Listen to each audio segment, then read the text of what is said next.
The wildfire raged relentlessly, its fiery tendrils consuming everything in their path. The air was thick with smoke, and the sounds of crackling flames echoed ominously. Charles Montgomery, a successful but solitary millionaire, found himself in a situation he had never envisioned. He had ventured into the countryside for solitude, a brief escape from the pressures of high society. Yet here he was, surrounded by towering flames with no clear way out. Charles had always been known for his unshakable composure, but at this moment, panic clawed at his chest. His sleek black SUV had stalled on a narrow dirt road, and in his attempt to find help, he had ventured deeper into the woods. Now the flames had encircled him, and his once perfectly tailored suit was drenched with sweat and soot. His phone had no signal, and each breath brought stinging pain from the acrid smoke.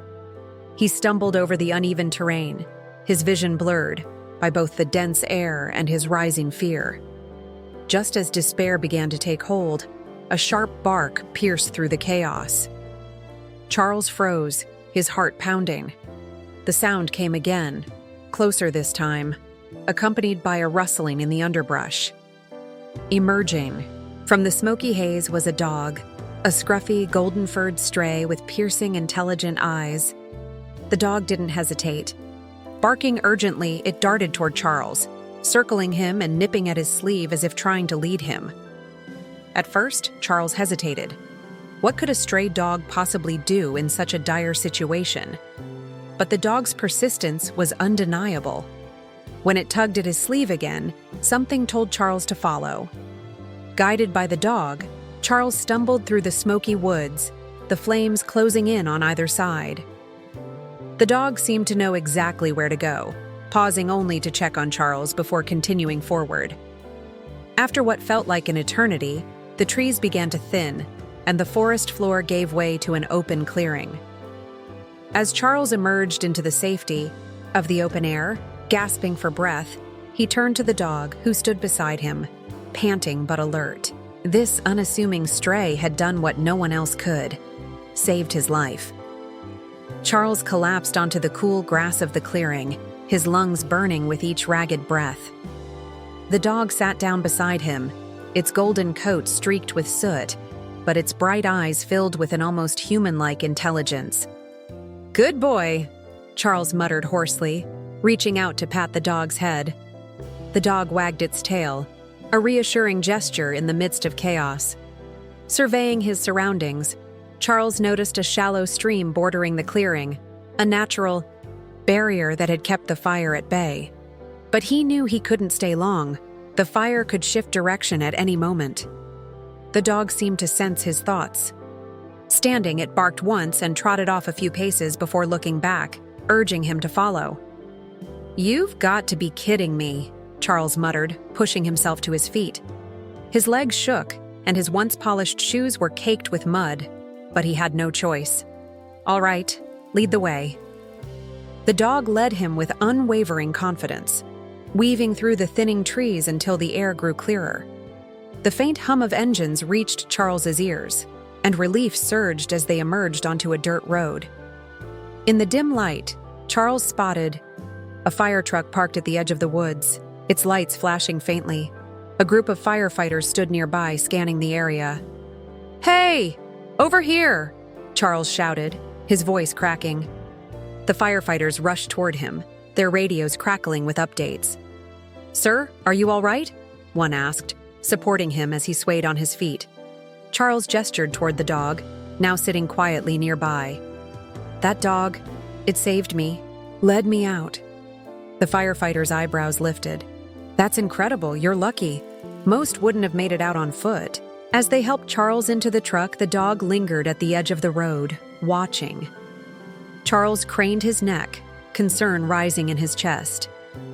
"Wait," he said, struggling to sit up. "What about the dog? Is it yours?" A firefighter asked. "No," Charles admitted, guilt and gratitude mixing in his chest. "But it saved my life. We can't just leave it here." The firefighter nodded. "We'll take care of it. Don't worry." Satisfied, Charles allowed himself to relax as the truck moved away. Through the window, he watched the dog's silhouette fade into the smoky distance, framed by the still-burning forest. Back at the fire station, Charles was treated by paramedics, but his thoughts remained with the dog. Its courage and determination haunted him. The next morning, after a restless night, Charles returned to the fire station. He learned the dog had been taken to a local animal shelter. Without hesitation, he made his way there. The shelter was a modest building on the outskirts of town, its walls adorned with murals of happy animals. Inside, the receptionist greeted him warmly. "You must be the man from the fire," she said. "We've heard about the dog that saved you." Charles nodded. "Is it here?" The receptionist smiled warmly. "We've named him Blaze. He's in the back, resting. Would you like to see him?" Charles nodded and followed her through a corridor lined with kennels. When they reached Blaze's pen, the scruffy dog was lying on a blanket, his head resting on his paws. As soon as Blaze saw Charles, his tail wagged furiously, and he sprang to his feet, pressing his nose against the bars. "Hey, buddy," Charles said softly, crouching down. "You remember me, huh?" Blaze barked once, a joyful sound that brought a rare smile to Charles's face. The receptionist stood nearby, her expression thoughtful. "What happens to him?" "Now?" Charles asked, glancing at her. "Well, if no one claims him, he'll be put up for adoption," she explained. "But we can hold him for a bit, considering what he's done." Charles hesitated, a swirl of emotions clouding his thoughts. He had never owned a dog, and his meticulously curated lifestyle didn't seem to allow room for one. But as he locked eyes with Blaze, the connection he felt was undeniable. "I'll cover his expenses," Charles said finally. "Whatever it takes." The receptionist blinked in surprise. "You'll cover his expenses? Are you saying you want to adopt him?" "I'm not sure about adopting," Charles admitted, clearing his throat. "But I want to make sure he's taken care of no matter what." "Understood," the receptionist said with a nod. "We can put a note on his file that his expenses are covered, but you're welcome to spend some time with him while he's here." Charles nodded, his gaze returning to Blaze. "Yeah, I'd like that." The receptionist opened the kennel door, and Blaze bounded out, his joy uncontainable.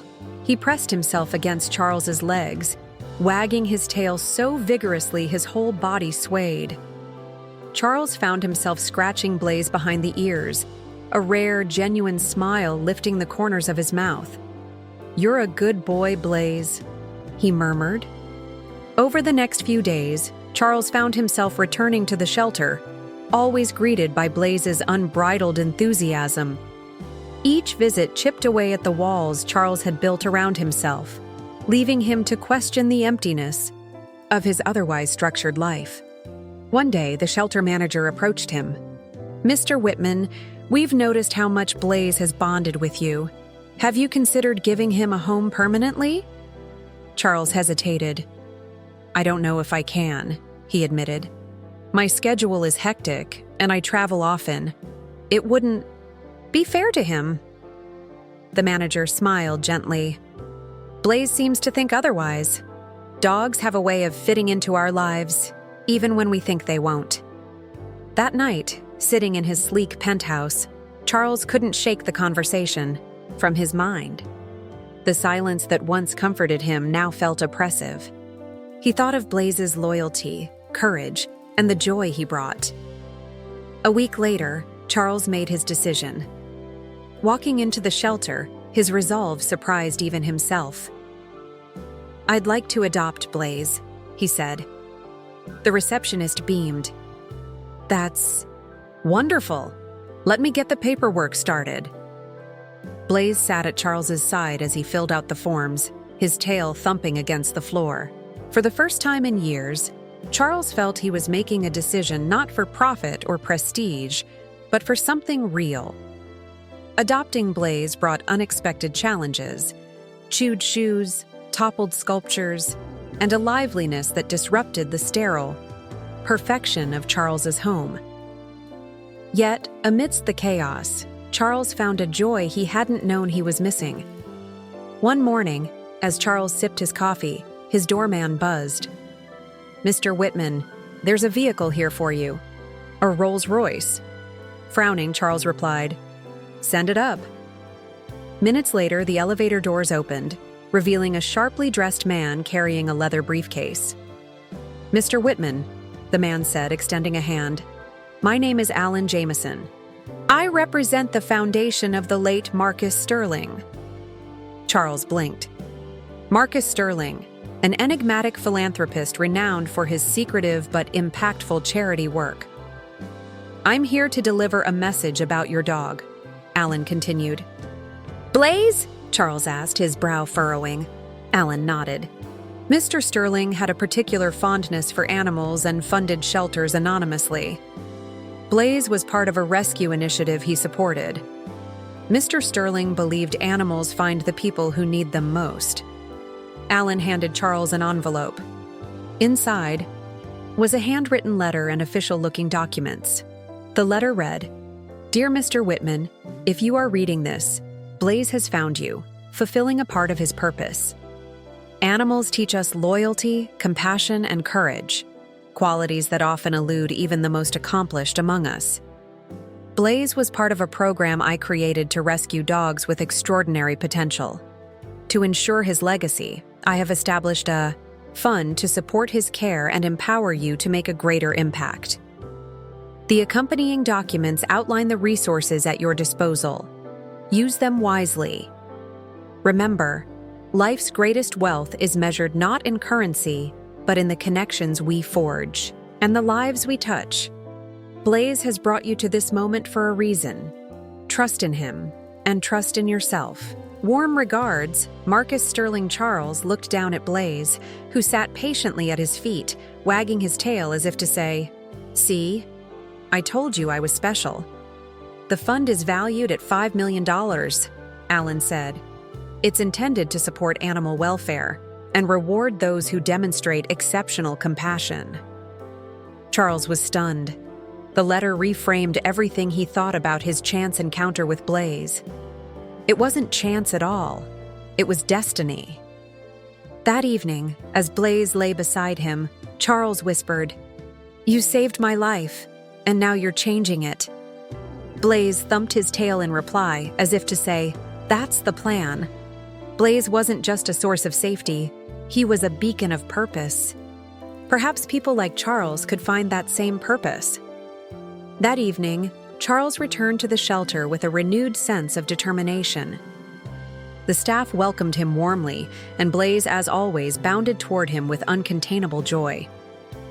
But this visit was different. Charles gathered the team to share the news about the trust he had established and his plans to transform the shelter. Excitement and gratitude filled the room. After the meeting, a young volunteer named Mia approached him. "Mr. Whitman," she said, "I've been here for years, and we've always struggled to keep things running. What you're doing, it's going to change everything." Charles smiled, feeling a warmth he hadn't experienced in years. "Blaze changed everything for me," he said, "and I'm just trying to pass it on." As Charles left the shelter that night, Blaze trotted happily beside him. For the first time in years, Charles felt clarity. This wasn't just an act of charity. It was about creating connections, finding meaning, and building something lasting. And Blaze, the dog who had saved his life, was at the heart of it all. In the days that followed, Charles poured himself into the plans for the sanctuary. It was a deeper, more fulfilling sense of purpose than his past business successes ever brought. Blaze was his constant companion, faithfully accompanying him to meetings with contractors, brainstorming sessions with the staff, and every visit to the shelter. One morning, as Charles arrived at the shelter, Mia greeted him alongside a few other volunteers, brimming with excitement. They showed him a group of newly rescued dogs being examined by a vet. Blaze ran ahead, wagging his tail and greeting the newcomers, his calm energy putting them at ease. These dogs were found abandoned at a construction site, Mia explained. They're scared, but they're safe now. Charles crouched down and let one of the more timid dogs sniff his hand. They've been through so much, he said, gently, but they're resilient, just like Blaze. As if understanding, Blaze barked, his eyes gleaming with energy. Later that day, Charles gathered the team to discuss the sanctuary's designs, which included open play areas, training facilities, and cozy accommodations for the dogs. This place should be more than just a shelter, Charles began. It should be a haven where animals and people can grow together. Mia suggested engaging the community through workshops or therapy programs with the dogs. Charles paused thoughtfully. That's a brilliant idea. Let's make this a space for healing, for both humans and animals. As the plans moved forward, Charles reflected on his journey, often in quiet moments with Blaze by his side. He thought of his late wife, Elena, and her wisdom about seeking balance and meaning in life, a lesson he had ignored for too long. Blaze, sensing his somber mood, would nudge his hand or place a paw on his knee, grounding him. "You're something special, you know that?" Charles would say, scratching behind Blaze's ears. "Meeting you felt like fate." Charles's story began to draw attention. When asked to share it publicly, he hesitated, but Alan, his close confidant, encouraged him. Sharing your journey could inspire others to support the cause or even adopt a dog. Reluctantly, Charles agreed. During the interview, he spoke candidly about how Blaze had saved him, not just physically, but emotionally. "He reminded me what truly matters: kindness, loyalty, and connection," Charles said. Blaze, as if on cue, placed his paw on Charles's knee, drawing laughter. The interview sparked widespread interest, bringing in donations and inspiring adoptions. The shelter became a vibrant hub of activity, and Charles felt profound fulfillment. Watching Blaze bring joy to families, he often said, "Blaze started this. I'm just following his lead." Yet, challenges persisted. A city council meeting was called after residents raised environmental concerns. Determined, Charles presented detailed reports proving the sanctuary's minimal environmental impact, offering solutions like quiet construction hours and community initiatives. Mia shared her heartfelt perspective on the sanctuary's mission, and slowly, skepticism turned into cautious support. By the end of the meeting, Charles felt hope. He looked at Blaze, ever steady by his side, and knew they were on the right path. Together, they were building something extraordinary. As Charles returned to the shelter that evening, Blaze was waiting at the gate, his tail wagging with excitement. The dog trotted over, sensing the weariness in Charles's stride. "Hey, boy," Charles murmured, kneeling to ruffle Blaze's ears. "Looks like we've got some serious work ahead."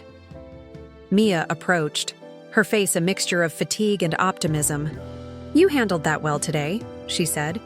"I think we might have convinced a few people." Charles nodded, his eyes scanning the sanctuary grounds. "It's not enough to win them over in a meeting," he said firmly. "We have to show them what this place can truly accomplish." Over the next few weeks, Charles threw himself into improving the sanctuary's operations and strengthening its reputation. He organized open houses, inviting residents to see the progress firsthand. Families who had adopted dogs shared heartfelt stories about how their lives had been transformed, building goodwill among even the most skeptical neighbors. Let me know if you'd like me to rewrite more sections or refine any specific part. Mia worked tirelessly behind the scenes, juggling volunteer coordination and managing the sanctuary's public image. She wrote statements, contacted supportive businesses in the area, and even reached out to media outlets to counteract the negative press. One morning, she approached Charles, holding up a tablet. "You need to see this," she said, excitement flickering in her voice. Charles leaned in to look. The screen displayed a heartfelt video posted by Evelyn. Sitting in her cozy living room with Daisy curled at her feet, Evelyn recounted her journey with raw emotion. When I adopted Daisy, I was at my lowest, she began, her voice trembling. This sanctuary didn't just give me a dog, it gave me hope. And I know I'm not the only one. The video concluded with a sincere plea for support. Within hours, it had gone viral. Comments from across the country poured in, many sharing similar stories of how animals had transformed lives. Charles set the tablet down, his chest tight with emotion. She didn't have to do that, he murmured. She wanted to, Mia replied with a smile. And it's working. Donations are flooding in, and we're even getting offers from lawyers willing to help with the zoning issue, pro bono. Despite the wave of support, the challenges were far from over. The zoning commission sent another inspector, this time with an expanded list of complaints from protesters. Nervous glances passed among the volunteers as the inspector arrived. Blaze, sensing the tension, let out a low growl. Charles greeted the inspector with his usual calm resolve, though inside, he felt the weight of each new complaint. This time, it wasn't just about parking or noise, it was as nitpicky as the color of the sanctuary's signs. As the inspection dragged on, Blaze stayed close to Charles, a steady reminder of their mission. When the inspector finally left, Charles exhaled deeply, but the worry lingered. That evening, just as the sun dipped below the horizon, a sleek black car pulled up. A well-dressed woman stepped out and introduced herself as Amanda, a representative of a prominent animal welfare organization. "We've been following your story," she said, shaking Charles's hand. "What you're doing here is extraordinary, and we want to help." She explained that her organization could offer legal assistance, public relations expertise, and even grants for future expansion. Charles listened carefully, skepticism mingling with hope. "Why us?" he asked. "There are so many sanctuaries out there." Amanda smiled warmly. "Because you're not just saving animals, you're inspiring people. Stories like yours spark real change." The sanctuary had grown beyond being just a place. It had become a home, a community, and a symbol of what could be achieved when people and animals united. Charles glanced down at Blaze, his smile gentle. "This isn't just our victory, buddy," he said softly. "It's the beginning of something much greater." Blaze wagged his tail in agreement, his loyal eyes fixed on Charles. Stretching and looking out toward the horizon, Charles felt an overwhelming sense of peace, a quiet fulfillment he hadn't experienced in years. The sanctuary was no longer just a dream. It was a reality, a legacy. As the night deepened, Charles turned toward the camera, a warm smile lighting up his face. "Thank you for being a part of this journey," he began. "The story of Blaze and this sanctuary is a testament that even in our darkest moments, there's light, love, and the chance to create something extraordinary." He gestured toward Blaze, who wagged his tail as if on cue. "If this story touched your heart, if it inspired you, I invite you to join us on this path. Subscribe to our channel for more stories like this, stories where hope and resilience take center stage. And if you're ready for another uplifting tale, click on the next video. Trust me, it's one you won't want to miss." Blaze let out a soft bark, as if adding his own encouragement. Charles laughed. "See? Even Blaze agrees. Thank you for being here, and we'll see you in the next story." This sanctuary didn't just give me a dog, it gave me hope. And I know I'm not the only one. The video concluded with a sincere plea for support. Within hours, it had gone viral. Comments from across the country poured in, many sharing similar stories of how animals had transformed lives. Charles set the tablet down, his chest tight with emotion. "She didn't have to do that," he murmured. "She wanted to," Mia replied with a smile. "And it's working. Donations are flooding in, and we're even getting offers from lawyers willing to help with the zoning issue, pro bono." Despite the wave of support, the challenges were far from over. The zoning commission sent another inspector, this time with an expanded list of complaints from protesters. Nervous glances passed among the volunteers as the inspector arrived. Blaze, sensing the tension, let out a low growl. Charles greeted the inspector with his usual calm resolve, though inside, he felt the weight of each new complaint. This time, it wasn't just about parking or noise, it was as nitpicky as the color of the sanctuary's signs. As the inspection dragged on, Blaze stayed close to Charles, a steady reminder of their mission. When the inspector finally left, Charles exhaled deeply, but the worry lingered. That evening, just as the sun dipped below the horizon, a sleek black car pulled up. A well-dressed woman stepped out and introduced herself as Amanda, a representative of a prominent animal welfare organization. "We've been following your story," she said, shaking Charles's hand. "What you're doing here is extraordinary, and we want to help." She explained that her organization could offer legal assistance, public relations expertise, and even grants for future expansion. Charles listened carefully, skepticism mingling with hope. "Why us?" he asked. "There are so many sanctuaries out there." Amanda smiled warmly. "Because you're not just saving animals, you're inspiring people. Stories like yours spark real change." The sanctuary had grown beyond being just a place. It had become a home, a community, and a symbol of what could be achieved when people and animals united. Charles glanced down at Blaze, his smile gentle. "This isn't just our victory, buddy," he said softly. "It's the beginning of something much greater." Blaze wagged his tail in agreement, his loyal eyes fixed on Charles. Stretching and looking out toward the horizon, Charles felt an overwhelming sense of peace, a quiet fulfillment he hadn't experienced in years. The sanctuary was no longer just a dream. It was a reality, a legacy. As the night deepened, Charles turned toward the camera, a warm smile lighting up his face. "Thank you for being a part of this journey," he began. "The story of Blaze and this sanctuary is a testament that even in our darkest moments, there's light, love, and the chance to create something extraordinary." He gestured toward Blaze, who wagged his tail as if on cue. "If this story touched your heart, if it inspired you, I invite you to join us on this path. Subscribe to our channel for more stories like this, stories where hope and resilience take center stage. And if you're ready for another uplifting tale, click on the next video. Trust me, it's one you won't want to miss." Blaze let out a soft bark, as if adding his own encouragement.